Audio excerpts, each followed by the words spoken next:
Ce Dieu-là, je n'ai pas peur. Car je n'ai pas peur. Alléluia. Voilà ce que je n'ai pas peur. Car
selon Luc. L'évangile selon Luc. Nous prenons le chapitre 1. L'évangile selon Luc. Chapitre 1. Luc, nous connaissons maintenant. C'est le 3e livre du Nouveau Testament. Évangile selon Luc, nous allons lire du verset 5 au verset 25. Nous allons lire du verset 5 au verset 25.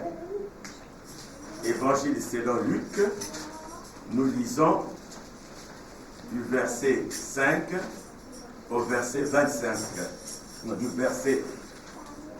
verset 5 au verset 25. Si nous avons trouvé comme nous savons le faire, nous allons nous mettre debout pour recevoir cette parole et nous la lisons au nom de Jésus. Du temps d'Hérode, roi de Judée, il y avait un sacrificateur nommé Zacharie, de la classe d'Abia.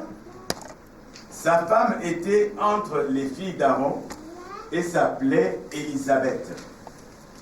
Toutes deux étaient justes devant Dieu, observant d'une manière irréprochable tous les commandements et toutes les ordonnances du Seigneur. Ils n'avaient point d'enfants parce qu'Élisabeth était stérile. Et ils étaient l'un et l'autre avancés en âge.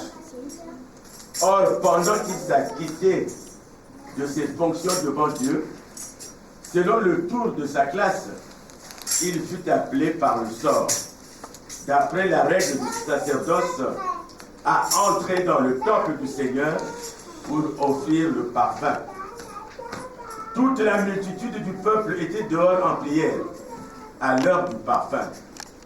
Alors un ange du Seigneur apparut à Zacharie et se tint debout à droite de l'autel des parfums. Zacharie fut troublé en le voyant, et la frayeur s'empara de lui. Mais l'ange lui dit, « Ne crains point, Zacharie, car ta prière a été exaucée. Ta femme Élisabeth t'enfantera un fils, et tu lui donneras le nom de Jean. Il sera pour toi un sujet de joie et d'allégresse, et plusieurs se réjouiront de sa naissance. Car il sera grand devant le Seigneur. Il ne boira ni vin, ni liqueur enivrante, et il sera rempli de l'Esprit Saint dès le sein de sa mère. Il ramènera plusieurs des fils d'Israël au Seigneur, leur Dieu. Il marchera devant Dieu avec l'esprit et la puissance d'Élie, pour ramener les cœurs des pères vers les enfants et les rebelles à la sagesse des justes, afin de préparer au Seigneur un peuple bien disposé. Zacharie dit à l'Éternel, « À quoi reconnaîtrai-je cela? Car je suis vieux et ma femme est avancée en âge. » L'ange lui répondit, « Je suis Gabriel. Je me tiens devant Dieu. J'ai été envoyé pour te parler et pour t'annoncer cette bonne nouvelle. Et voici, tu seras muet.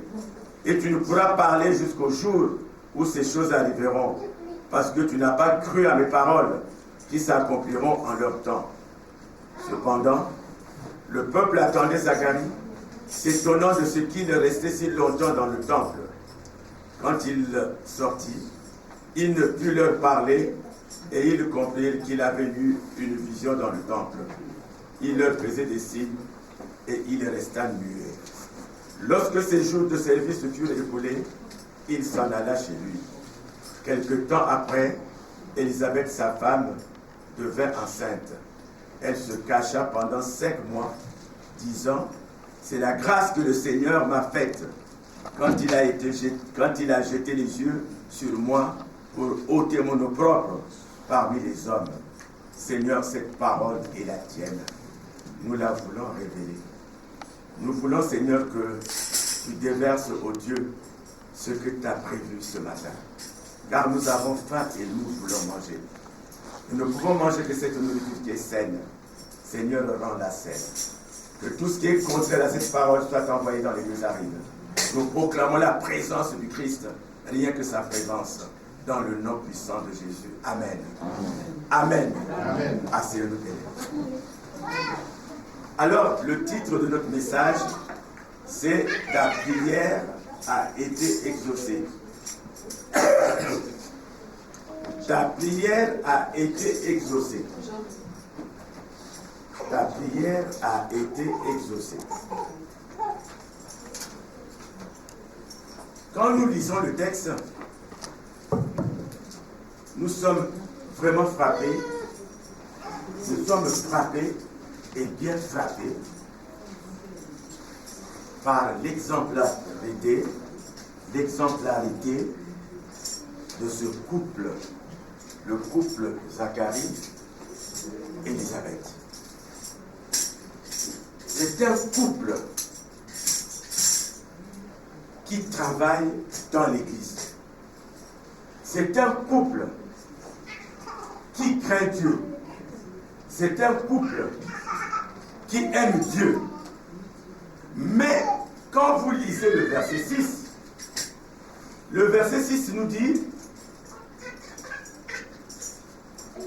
Tous deux étaient justes devant Dieu, observant d'une manière irréprochable tous les commandements et toutes les ordonnances du Seigneur. » Et le verset 7 dit « Ils n'avaient point d'enfants, parce qu'Élisabeth était stérile, et ils étaient l'un et l'autre avancés en âge. » Amen. Bien-aimés, la Bible dit qu'ils suivaient d'une manière irréprochable. C'était des gens qui suivaient la parole de Dieu. C'était des gens qui mettaient en pratique la parole de Dieu. Et la Bible dit d'une manière irréprochable. Dieu ne leur reprochait absolument rien. Mais la Bible nous dit qu'ils n'avaient pas d'enfants. Je ne sais pas si vous saisissez le drame humain qui est dans cette famille. Vous savez, en ce temps-là, même aujourd'hui, quand vous vous mariez, les gens attendent. Ils attendent quelques mois.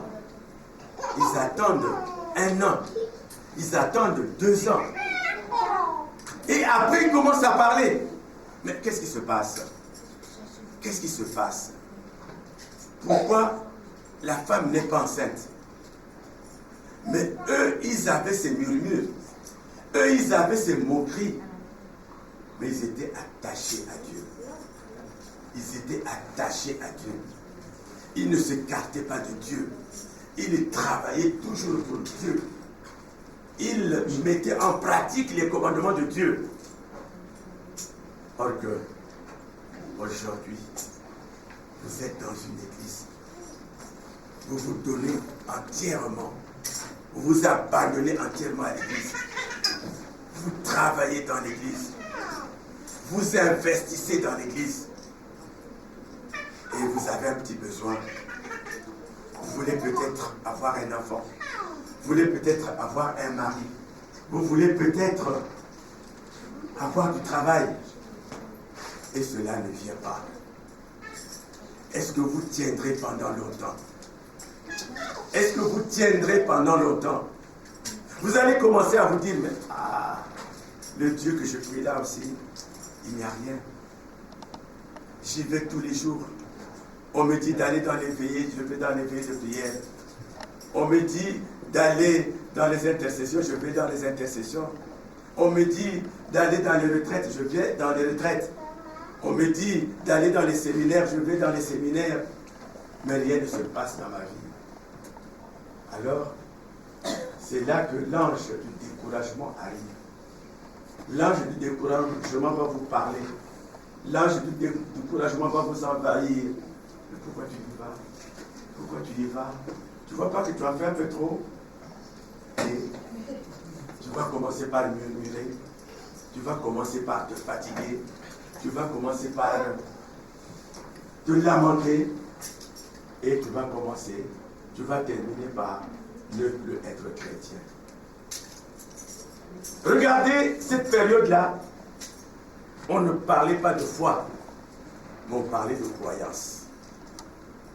Donc, Zacharie et Élisabeth avaient la foi. Ce couple avait la foi. Ce couple avait la foi. Ils ont certainement entendu qu'aucune femme ne serait stérile. Qu'aucune ne serait stérile. Et le moment viendrait où elle accoucherait. Alors, ce matin, bien aimé, tout en restant dans cet esprit de félicitations pour cette famille, dans cet esprit d'impossibilité pour cette famille, nous allons essayer de voir rapidement 3 parties. La première partie, nous allons voir la signification de certains noms. Il y a quelques noms propres qui sont utilisés ici. Nous allons essayer de voir leur explication. Et le deuxième point, nous allons voir les barrières à l'exaucement des prières de Zacharie et Élisabeth. Ce qui bloque leur prière. Nous allons voir cette deuxième partie. Et en troisième partie, nous allons voir les dimensions des prières du temple au temps de Zacharie. Donc voilà les 3 points que nous allons voir. rapidement, voyons le nom Zacharie. Zacharie, bon, Zacharie. Il y a des gens qui disent Zachari. Bon, mais moi je préfère Zacharie. Zacharie veut dire quoi? Zacharie veut dire celui dont l'Éternel se souvient. Celui dont l'Éternel se souvient. Celui dont l'Éternel se souvient. Zacharie signifie celui dont l'Éternel se souvient. Voilà ce que veut dire ce nom. Mais Zacharie est présent dans nos vies. L'Éternel se souvient toujours de chacun de nous. L'Éternel se souvient, mon frère, ma soeur, de ce temps que tu prends pour aller à l'église. L'Éternel se souvient toujours de ce temps que tu prends pour faire la prière. L'Éternel se souvient toujours de ce temps que tu prends pour aller dans les veillées. L'Éternel se souvient toujours de ce temps que tu prends pour intercéder. L'Éternel se souvient toujours de cette offrande que tu apportes le dimanche que tu viens mettre là. L'Éternel se souvient toujours de ta dîme que tu prends à la fin du mois, que tu vas donner à l'église. L'Éternel se souvient toujours des libéralités que tu fais. Tu vois que ton église manque de ceci, manque de cela. Tu achètes. L'Éternel se souvient toujours. Et c'est le nom de Zacharie. Zacharie veut dire l'Éternel se souvient, l'Éternel se souvient. Donc l'Éternel se souvient de ce que tu fais, des sacrifices que tu fais. Aujourd'hui, quand nous avons notre frère qui depuis ce matin s'est levé, il part de chez lui, il part ici et là pour prendre des sœurs, pour prendre des frères, pour les amener à l'église. L'Éternel se souvient de cela. Parce qu'il y a un livre de souvenirs. Il y a un livre de souvenirs. Et dans ce livre de souvenirs, tout est écrit. Tout est écrit. Tout ce que tu fais en direction de l'Éternel, il s'en souvient. Il y a ce livre où tout est marqué. Souvenons-nous d'Ézéchias. D'Ézéchias qui avait une faute et qui devait mourir. Parce qu'il avait fait une faute, il devait mourir. Mais Ézéchias s'est adressé à Dieu, il a dit, mais j'avais fait ça, Seigneur. J'avais fait ça, Seigneur. Et Dieu a regardé le livre de souvenirs. Il s'est souvenu de ce que Ézéchias avait fait. Et au lieu de mourir là dans l'immédiat, Ézéchias avait eu 15 ans de plus. Donc ne pense pas que Dieu ne sait pas ce que tu fais. Pour lui. Oh voilà, moi on parle de loyer, je paie souvent le loyer, mais vraiment il n'y a rien qui arrive ici. Quelque chose viendra. Parce que lui, il n'est pas ingrat. Le deuxième nom qui est utilisé là, c'est Élisabeth. Élisabeth veut dire celle à qui l'Éternel a fait une promesse. Alléluia. Amen. Celle à qui l'Éternel a fait une promesse. Donc Zacharie veut dire celui dont l'Éternel se souvient. Et Élisabeth veut dire celle à qui l'Éternel a fait une promesse. Nous savons, vous pouvez prendre la référence. Jérémie 29. Jérémie 29, verset 11 à 13 nous dit « Je connais les projets que j'ai formés sur vous, dit l'Éternel. Projet de paix et non de malheur, afin de vous donner un avenir et de l'espérance. » Dieu connaît les projets qu'il a fait sur toi. Jérémie, chapitre 29, à partir du verset 11. Dieu connaît ses projets. Donc Dieu ne les a pas oubliés. À chacun de nous, Dieu nous a prédestinés à quelque chose. Dieu sait. Donc, à Élisabeth, Dieu a fait une promesse. Mais nous voyons dans le texte que Élisabeth n'a pas d'enfant. Mais parmi les promesses de Dieu, il y a cette promesse de fécondité. Puisqu'il a dit qu'aucune femme ne sera stérile. Donc cette promesse était aussi destinée à Élisabeth. Mais Élisabeth a douté quelque part d'elle-même. Quelque part, elle a douté d'elle-même. Parce que Élisabeth, par son nom, veut dire celle à qui Dieu a fait une promesse. Amen. Nous allons continuer. Et le troisième nom que nous allons lire, parce qu'on nous a dit que l'enfant viendra, donc vous l'appellerez Jean. Jean veut dire l'Éternel a fait grâce.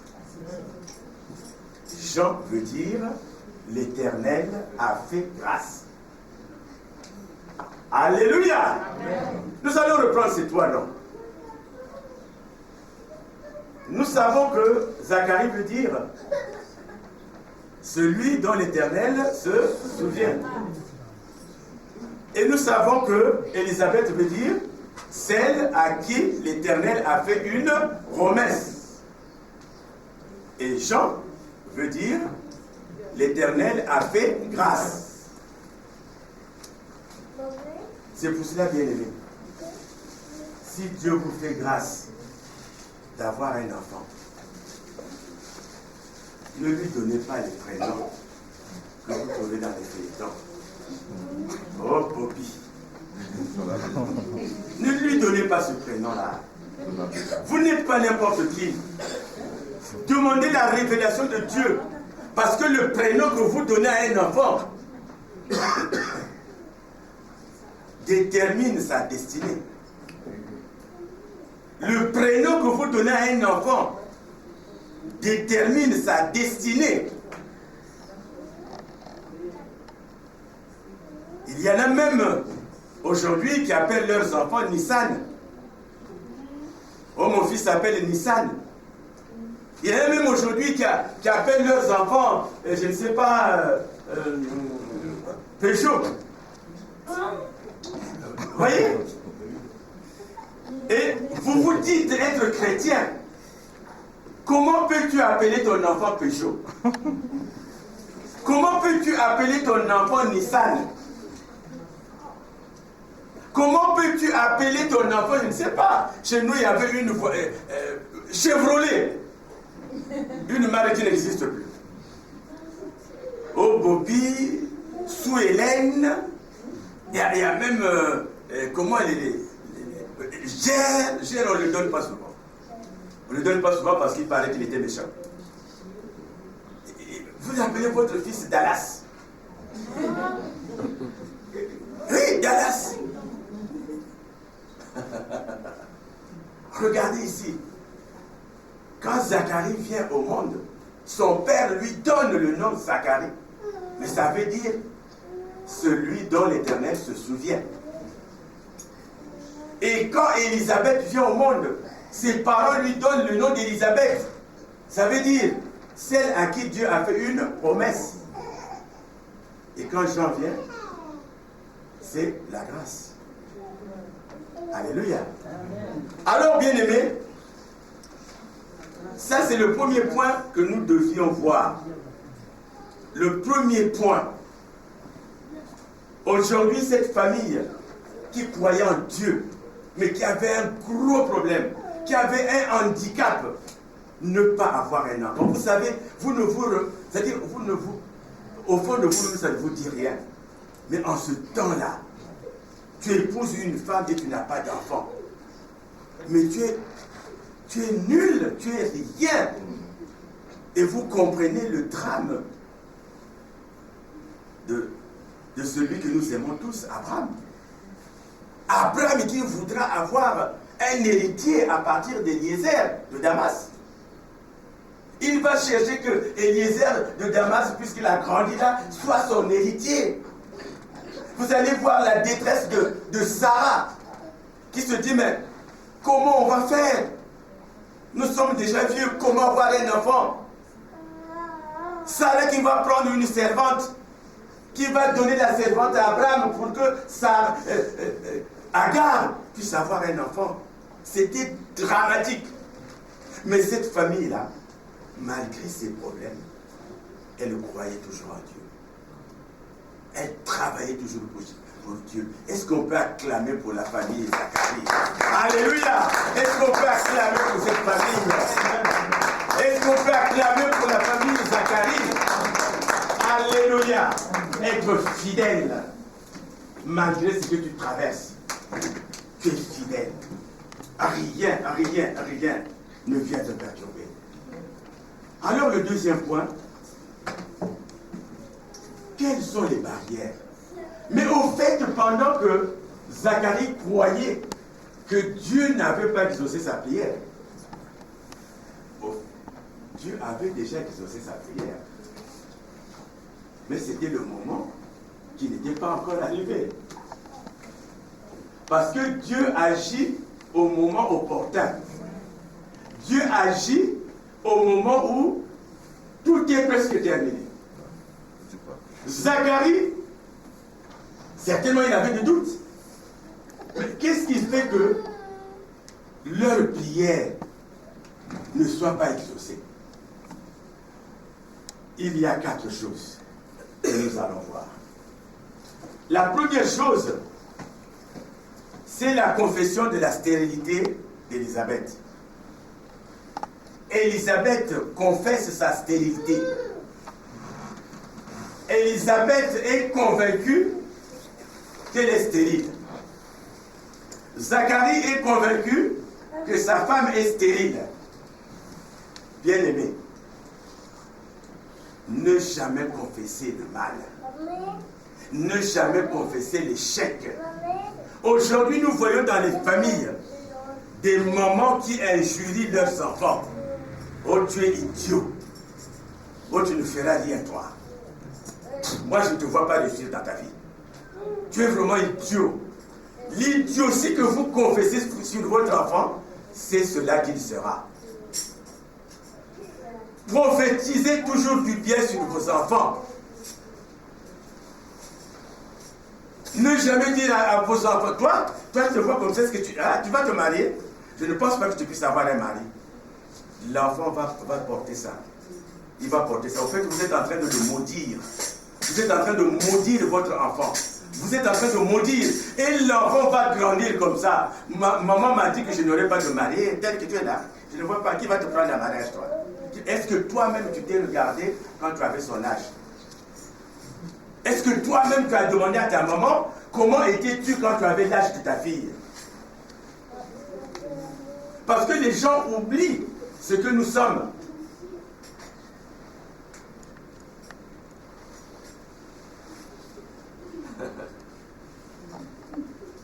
Est-ce que toi-même aujourd'hui, c'est vrai que tu es maman, aujourd'hui tu es papa, mais est-ce que tu t'es regardé?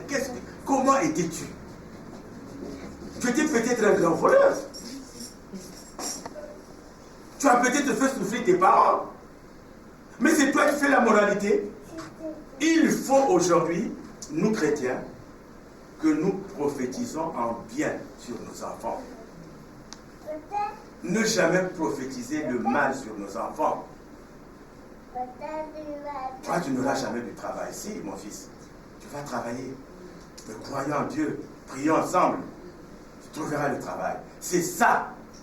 Alors ici, Élisabeth avait confessé sa stérilité. Et puisque tu confesses, c'est ce qui arrive. Ce que l'on confesse, c'est ce qui arrive. Élisabeth a confessé cela. Donc, c'est un point. C'est un point qui est négatif. Un point qui est négatif. Élisabeth confesse. Elle confesse sa stérilité. Voilà, je suis stérile. Je suis stérile et son mari l'assiste. Son mari appuie. Ma femme est stérile. Et les deux croient qu'ils sont stériles. Et Zacharie pense qu'il n'aura pas d'enfant. Deuxième point qui empêche, c'est le poids de l'âge. Le poids de l'âge. Vous savez, lorsque l'ange avait parlé à Sarah, tu auras un enfant. Sarah a ri. Et l'enfant qu'ils vont avoir s'appelle Il-Hari, Isaac. Isaac veut dire Il-Hari. Donc ils vont avoir un enfant. Sarah se regarde, elle regarde son corps. Elle se dit, moi, elle était certainement en ménopause. Elle avait certainement la ménopause. Elle se regarde là, elle dit, moi, avoir un enfant, mais il n'est plus possible. Ah, ce Dieu-là aussi raconte n'importe quoi. Ah, quittez-la. Moi! Et Abraham se regarde là, il se dit, mais moi, je ne peux plus aussi. Nous, un enfant. Maintenant, il est mieux qu'on adopte Eliezer de Damas. Nous n'avons plus d'enfants. Et puis encore, comme Agar vient de nous donner un enfant, ben on va prendre Ismaël. Pourquoi chercher encore les problèmes d'enfants? Mais ils ne savaient pas que Ismaël c'était des problèmes. Ils ne savaient pas qu'Agar c'était des problèmes. Et ces problèmes, nous les avons aujourd'hui. Ils ne savaient pas qu'en prenant Ismaël, qu'en prenant Agar, c'était des problèmes. Et ces problèmes, aujourd'hui, nous les vivons. C'est des problèmes de la Palestine et Israël. La Palestine, héritier d'Ismaël, et Israël, héritier d'Isaac. Ce sont ces problèmes que nous vivons aujourd'hui et qui ne peuvent être résolus que par la parole de Dieu. Donc, bien-aimé, quand Dieu te dit quelque chose, ne regarde pas ton état. Ne regarde pas ton état. Parce que c'est un Dieu de l'impossible. Là où l'homme regarde, là où l'homme se dit que ce n'est pas possible, mais avec Dieu c'est possible. Parce qu'il dit, tout est possible à celui qui croit. Alléluia. Lorsqu'ils étaient dans la barque, qu'ils avançaient, et qu'il y eut une tempête, et qu'il y eut un vent violent, les gens qui étaient là se disaient, ça y est, nous allons mourir. Mais Jésus s'est levé, il a dit, il a ordonné la tempête de se taire, et elle s'est tue. Il suffit que tu saches que tu n'es pas n'importe qui. Il suffit que tu saches que tu as une autorité. Il suffit que tu saches que tu as un pouvoir. Luc 10, verset 19. Voici, je vous ai donné le pouvoir de marcher sur les serpents, les scorpions et sur toute la puissance de l'ennemi. Et rien ne pourra vous nuire. Tu n'es pas n'importe qui, mon frère. Tu n'es pas n'importe qui, ma soeur. Sache que le Dieu qui est en toi est un Dieu de l'impossible. C'est un Dieu qui transforme les choses. Là où l'homme se disait que c'était impossible, tous les gens vont dire, mais comment tu as fait? Et même toi-même, tu ne sais pas comment tu as fait. Tu dis seulement que celui qui est en moi l'a fait. Moi, j'étais incapable de le faire. Alors, c'est cela. Donc, c'était, quel que soit l'âge, Dieu est capable. La preuve en est que Élisabeth, vous savez qu'Élisabeth était plus âgée que Marie, la mère du Seigneur. Et Zacharie était vieux. Mais ils auront un enfant. Abraham, n'en parlons pas. Il frôlait presque sa 100e année. Ils ont eu un enfant. Et n'oublions pas Habakkuk qui nous a souvent accompagnés. Habakkuk 2:3. C'est une prophétie dont le temps est déjà fixé. Elle marche vers son terme. Si elle tarde, attends-la. Car elle s'accomplira certainement. Toutes les promesses que Dieu a faites sur toi, toutes les promesses que Dieu a faites sur nous, ces promesses-là s'accompliront. L'essentiel que tu crois, l'essentiel que tu tiennes comme ça, que tu tiennes la parole de Dieu, que tu t'en écartes pas, quelles que soient les neiges, quelles que soient les tempêtes, quelles que soient... C'est-à-dire que tu dises, je m'accroche à Jésus, je suis avec lui. Eux, ils se sont accrochés. Troisième point de leur difficulté, c'est que pour aller à l'église, il fallait un tirage au sort. Pour aller à l'église, il fallait un tirage au sort. Et vous avez vu que les gens priaient dehors. Il n'y a que le sacrificateur qui entrait dans le temple. Mais aujourd'hui, bien aimés, nous sommes plus que privilégiés. On ne fait pas un tirage au sort pour venir ici. On ne dit pas, bon, dimanche prochain viendront un tel, un tel. Mais en leur temps, il y avait un tirage au sort. Et surtout pour ceux qui servaient. Ceux qui servaient, c'est-à-dire les sacrificateurs, il y avait un tirage au sort. Il y avait un tirage au sort, tel jour c'est toi, tel autre jour c'est pas toi. Donc c'est un privilège, c'est une grâce aujourd'hui, lorsqu'à l'église on te dit, mon frère, tu vas faire la modération. C'est un privilège pour nous, lorsque à l'église on te dit, ma soeur, tu vas chanter. C'est un privilège pour nous, lorsqu'on te dit, mon frère, tu vas battre le tam-tam, tu vas jouer d'un instrument. C'est un privilège. En leur temps. Parce que, j'espère que vous reconnaissez tous, que ici où je me trouve, ce n'est pas ma place. C'est la place de Jésus-Christ. Moi, je suis un imposteur. Je suis un imposteur. C'est pour cela qu'avant de venir ici, je ne me prépare pas un jour, mais je me prépare plus d'une semaine. Il ne faut pas vous dire que là où le pasteur va, c'est facile à aller. Non. Il y a beaucoup de choses qui se passent ici. Il ne faut pas vous dire que là où c'est facile. Non. Il y a beaucoup de choses qui se passent là. C'est pour cela qu'aujourd'hui, quand on te dit, mon frère, tu vas faire la modération. Pour toi, ça doit être une fierté. Pour toi, ça doit être un honneur. Pour toi, ça doit être, je ne sais pas, c'est comme si tu étais élu président. Parce que entre celui qui préside un culte et celui qui est président de la République, devant Dieu, le plus élevé n'est pas le président de la République, mais celui qui préside un culte. Église, amen. Amen. C'est cela, bien-aimé. Alors, eux, il y avait ça. Et automatiquement, Zacharie ne pouvait pas très bien travailler. Puisqu'il ne partait qu'au sort. Il tirait et il fallait qu'il soit tiré au sort. Le quatrième point qui fait que la prière de Zacharie, que Zacharie n'est pas sûr que sa prière était exaucée, c'est le doute. Le doute n'est pas de Dieu. Le doute est du diable. Ce n'est pas Dieu qui te fait douter. Mais si un jour tu as des doutes, il ne faut pas te dire que c'est Dieu, non, c'est le diable. Donc Zacharie, quelque part, avait ce doute.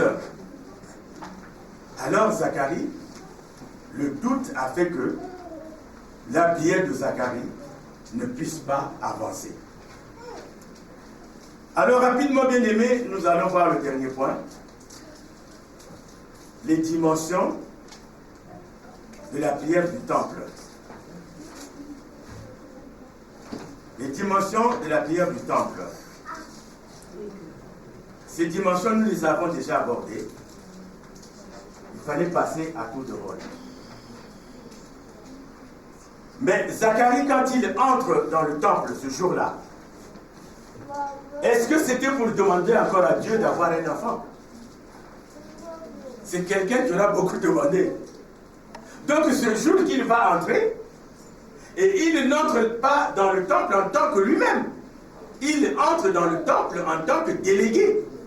Il va représenter tous les sacrificateurs. Vous savez, en ce temps-là, ils étaient trois. Ils étaient trois sacrificateurs. Ils entraient les trois. Les deux autres aidaient le placement, donc le placement parce qu'il y avait le encens. pourquoi ils utilisaient le encens. Jusqu'à présent, il y a des gens qui utilisent le encens. Le encens est supposé être cette onction qui amène la prière vers Dieu. Le encens, c'est ce qui fait monter la prière. Jusqu'à présent, il y a des gens qui l'utilisent. Donc, en ce temps-là, le encens, donc, vous savez, chez nos compatriotes de la Grande Babylone, vous les voyez là, ils font du encens, Alors, donc, c'était pas n'importe qui entrait dans l'église. C'est-à-dire, vous savez qu'en ce temps-là, il y avait le parvis, il y avait le lieu saint et le lieu très saint. Donc, au lieu très saint, n'entrait que le souverain sacrificateur. Alors, c'est lui qui devait mettre le encens. Et là, Zacharie n'était pas parti pour son propre, disons, son propre projet. Il représentait toute l'église. Il était donc intercesseur. Il est allé pour prier pour les autres. Parce que pendant que lui, il prie à l'intérieur, les autres relaient sa prière dehors. Donc, Zacharie est intercesseur. Mais Dieu lui dit que ta prière a été exaucée. Zacharie n'était pas parti prier pour avoir un enfant. Il était certainement parti prier pour la venue du Christ. Parce que Christ devait venir. Il était certainement parti prier pour ça. Mais on lui dit que ta femme aura un enfant. Ça veut dire quoi? Ça veut dire ceci, bien aimé. Quand tu intercèdes pour ton frère, Dieu est omniscient. Il voit tout. Il sait tout. Quand tu intercèdes pour ton frère, tu dis là, vraiment, tel frère, vraiment, Seigneur, il faut lui donner un enfant. Sa femme n'a pas encore accouché. Toi-même, tu n'as pas encore d'enfant. Dieu va te donner l'enfant. Alléluia. Pendant qu'il va honorer la prière là-bas, il va d'abord honorer ta propre prière. C'est pour cela que les intercesseurs sont les meilleurs. Être intercesseur, c'est être meilleur. Il y a des gens qui demandent toujours à Dieu, oh Seigneur, donne-moi. Oh Seigneur, donne-moi. Oh Seigneur, ma femme. Oh Seigneur, mon épouse. Mais ils ne mettent jamais une prière même pour le berger. Jamais. Leur prière, c'est moi. Moi. Mais c'est normal. Puisque tu n'as jamais prié pour les autres. Regardez Zacharie là. Il n'était pas parti pour prier pour lui-même. Il était parti pour intercéder pour l'ensemble. Et là, pendant qu'il intercédait pour l'ensemble, Dieu lui a dit quoi? Ta prière a été exaucée. Ta femme aura un enfant. Mais comme tu doutes, quand je te l'ai dit, mais tu as douté, tu vas être muet. Jusqu'à la naissance. Vous voyez comment Dieu est merveilleux. Donc Zacharie sort de là, c'est maintenant des signes. Quelques jours après, on voit Elisabeth. Mais c'est quoi cette affaire-là? La stérile. Et quand l'enfant avance, on va demander à Zacharie, mais comment on va appeler le nom? Comment on va appeler l'enfant? Zacharie ne peut pas parler. Il a pris un stylo, il a écrit Jean. Mais Jean, c'est quoi? Toi, tu ne t'appelles pas Jean. Ton grand-père ne s'appelle pas Jean. Ton arrière-grand-père ne s'appelle pas Jean. Comment Jean? C'est plus tard que Zacharie va leur révéler que cet enfant va préparer le chemin de celui qui devait venir et qui vint selon les Écritures. Alléluia. Celui qui devait venir et qui vint selon les Écritures. C'est celui que nous appelons Jean le Baptiste. Jean le Baptiste, Jean qui baptisait. Donc Zacharie a été honoré, non pas seulement d'un enfant, mais d'un enfant qui ferait l'histoire de l'humanité. On ne peut pas parler de Jésus-Christ sans parler de Jean. Parce que Jean planissait Jean préparait le terrain. Jean préparait le terrain. Il disait celui qui va venir après moi. Moi, je vous baptise de l'eau. Mais lui, il va vous baptiser du Saint-Esprit. Celui qui va venir. Je suis incapable. Jean, le Baptiste. Et il a eu le privilège de baptiser le Seigneur. Alléluia. Jésus s'est présenté devant lui. Il a dit, mais Seigneur, tu es plus grand pour moi. C'est à toi de me baptiser. Jésus qui dit, non, il faut que les Écritures s'accomplissent. Il faut que les Écritures s'accomplissent. Et Jean a eu le privilège de baptiser Jésus. Donc la famille Zacharie n'est pas n'importe quelle famille. Alléluia. Bien-aimé, en conclusion, je dirais tout simplement, enfant de Dieu, fils de Dieu, tu as un privilège. Mais ton Dieu ne voit pas tes yeux. Ton Dieu voit ton cœur. Amen. C'est pour cela qu'il dira, mon fils, donne-moi ton cœur. Il aurait pu demander, mon fils, donne-moi tes économies. Mais qu'est-ce qu'il va faire avec tes économies? Parce que l'or et l'argent lui appartiennent. Il a seulement demandé le cœur. Si seulement tu donnes ton cœur à Jésus, dès que tu franchiras le seuil de la porte, le seuil là, tu seras quelqu'un d'autre. Tu seras quelqu'un de transformé. Tu seras quelqu'un de transformé. Donc, tu n'iras plus à l'église en tant que spectateur de soirées dansantes. Vous savez, nous, dans le temps quand on dansait, en tout cas les musiciens étaient là. Les musiciens étaient là. Ils ne faisaient que chanter pour nous. S'ils bougeaient, c'est un peu qu'ils bougeaient. Et nous, on dansait. Maintenant, la musique même du monde s'est prostituée. Maintenant, les gens ne vont plus danser, mais ils vont maintenant observer. Vous voyez? Les musiciens, vous voyez là, les hommes maintenant qui dansent comme des femmes.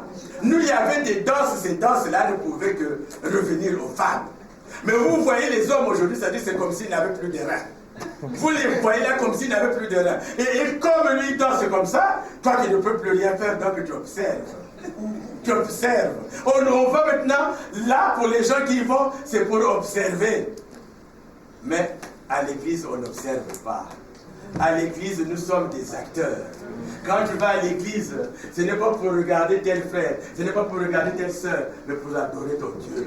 Alors, si bien que, quand on dit, on va adorer, ne reste pas, en tout cas, cloué dans ton fauteuil. Ne reste pas cloué dans ton fauteuil, parce qu'il y a quelque chose qui doit te déménager. Il y a quelque chose qui doit faire mal. Il y a quelque chose qui doit te dire, non, lève-toi, lève-toi. Si ce quelque chose ne te dit pas de te lever, c'est que tu es encore avec le diable dans l'église. Mais un jour il viendra, ce diable sortira. Amen. Parce que ici c'est la maison de Dieu. Amen. Alléluia. Amen. Donc quand tu vas à l'église, tu es là, patron là, tu regardes. Et tu prends des notes. Tu regardes. Tu es encore pas chrétien du tout. Parce que la Bible nous dit que le roi David était roi. Il se levait, il dansait, il sautait, il se levait, il dansait. Le roi David. Et combien de fois pour toi et moi? Amen. Alléluia. Amen. Tout simplement, accroche-toi à ce Dieu. Amen. Accroche-toi à ce Dieu. Amen. Tu dis à ton frère, accroche-toi à Jésus. Accroche-toi à Jésus. Accroche-toi à Jésus. Alléluia. Accroche-toi à Jésus. Accroche-toi à Jésus.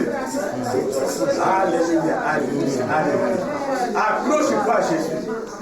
Alléluia. Amen. Oh, il est merveilleux notre Dieu. Alléluia. C'est pour cela que quelqu'un que j'aime bien disait toujours, mais à qui irions-nous? À qui irions-nous? Est-ce que nous irons encore on appelle ça dans les boîtes de nuit? Est-ce que nous irons encore dans les boîtes de nuit? À qui irions-nous? Il n'y a que lui qui donne la paix. Il n'y a que lui qui donne la joie. C'est pour cela, bien aimé, je nous invite à nous mettre debout, tout simplement pour prier, tout simplement pour remettre cette parole entre les saintes mains.